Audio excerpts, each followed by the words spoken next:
భద్రకాళి జ్యోతిష్యం సికింద్రాబాద్, కూకట్పల్లి, హైదరాబాద్ 21 సంవత్సరాల అనుభవం గల ప్రముఖ జ్యోతిష్యులు రాఘవ గారిచే పరిష్కారం చూపబడును. Phone number 9652968881. ఇప్పుడు మీరు ఈ నిరసన తెలపడానికి మెయిన్ రీజన్ ఏంటి? ఏదైతే ఈ దొంగ ప్రభుత్వం అనేది దొంగ మాటలు చెప్పేటువంటి రేవంత్ రెడ్డి సర్కార్ చేసే పనులను నిరసిస్తూ నువ్వు చేస్తున్న పనులు అన్యాయమయ్యా. నువ్వు ఏ రైతులతోనైతే ఈ రోజు రాజ్యం ఏర్పడి నువ్వు సీఎం సీట్ లో కూర్చున్నావో, నువ్వు ఆ సీఎం సీట్ లో కూర్చుని ఆ రైతులకు ఎటువంటి న్యాయం చేస్తలేవు అని వాళ్లకు సపోర్ట్ గా నిలిచినందుకు ఈ రోజు ఒక ఐపీఎస్ ఆఫీసర్, ఒక అడిషనల్ డీజీపీ పొజిషన్ లో ఉన్నటువంటి డాక్టర్ ఆర్ఎస్ ప్రవీణ్ కుమార్ గారిని ఒక ఆఫీసర్ అనే విషయాన్ని కూడా మర్చిపోయి ఈ రోజు ఆయన అరెస్ట్ చేయడం జరిగింది. ఈ రోజు నేను అడుగుతున్నా రేవంత్ రెడ్డి, నీకు కొంచెమైనా సిగ్గు శరం ఉంటే, నీకు నిజంగానే నువ్వు ఇంతమంది ప్రేమాభిమానాలతో నువ్వు గెలిచి ఉంటే, నువ్వు ప్రజా పాలన చేస్తున్నా, నీ ప్రజా శ్రేయస్ కోసమే పోరాడుతున్నా అని నీ మాటలకు ఒక 1% నిజమైన ఉంటే, నువ్వు ఈ రోజు ఒక రైతుల గురించి పోరాడుతున్న ఆర్ఎస్పీ గాని ఏ విధంగా అరెస్ట్ చేసి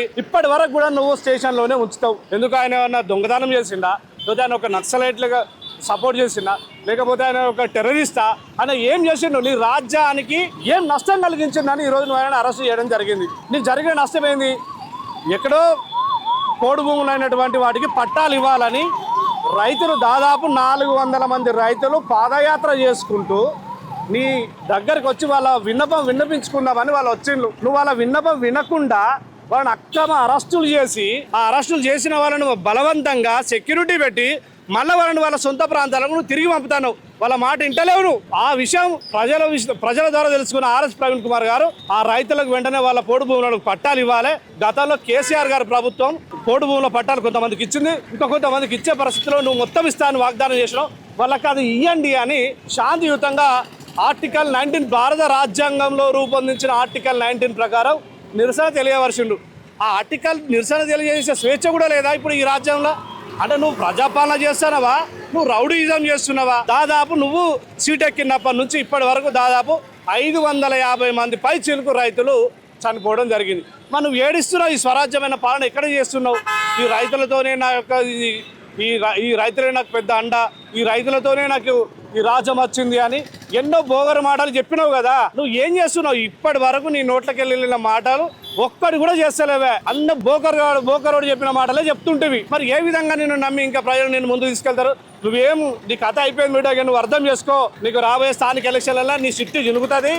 నువ్వు ఇప్పటికైనా ఎక్కడైతే ఏజెన్సీ ప్రాంతాల్లో ఉన్నటువంటి రైతులు ఏ విధంగానైతే వాళ్ళ యొక్క పోడు భూములకు పట్టాలు కావాలని వాళ్ళు ఆశిస్తున్నారో అవి ఖచ్చితంగా నువ్వు ఇవ్వాలి. నువ్వు ఇవ్వకపోతే ఈరోజు ఒక్క నీ ఏజెన్సీ ప్రాంతం కాదు, యావత్ తెలంగాణ మొత్తం కూడా నీ యొక్క వెంటబడి ఆ పోడు భూముల పట్టాలు ఇప్పేంత వరకు మీ వెంటనే పడతామని మేము తెలియజేస్తా ఉన్నావు. నువ్వు ప్రజా శ్రేయస్సు కోరిన వ్యక్తివైతే, నువ్వు ప్రజల కోసం ఆలోచించిన వ్యక్తివైతే, నువ్వు ప్రజా పరిపాలన చేస్తున్నా, నేను ప్రజల కోసమే ఆలోచిస్తున్నా అనే ఆలోచన ఉన్న వ్యక్తివైతే ఖచ్చితంగా నీ ఇంట్లోకి వెళ్ళి నీ ఆస్తి రాసి అంటలేరు. నీ అన్నదమ్ముల లెక్క ఒక్కొక్కరికి 2, 2, 3 గన్మెన్లను పెట్టి దందాలు చేయమని అడుగుతలేరు కదా. వాళ్ళకు ఆ స్వేచ్ఛ ఇచ్చి దందాలు చేసుకోమంటాను. మరి వాళ్ళు కష్టపడి కొన్ని 100 సంవత్సరాల నుంచి సాగు చేసుకుంటున్న భూమిని వాళ్ళ యొక్క పట్టాలు ఇరాయనంటే నీకు ఏం జరుగుతుంది?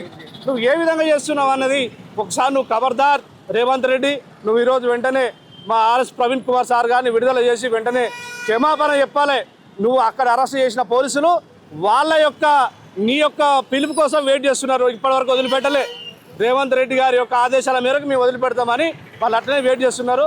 ఖబర్దార్ జాగ్రత్త. వెంటనే విడుదలేసి వాళ్ళ ఏజెన్సీ ప్రాంతంలో ఉన్న రైతులకు పట్టా భూములు ఇవ్వాలని మేము డిమాండ్ చేస్తూ తెలియజేస్తున్నాం వరంగల్ నుండి.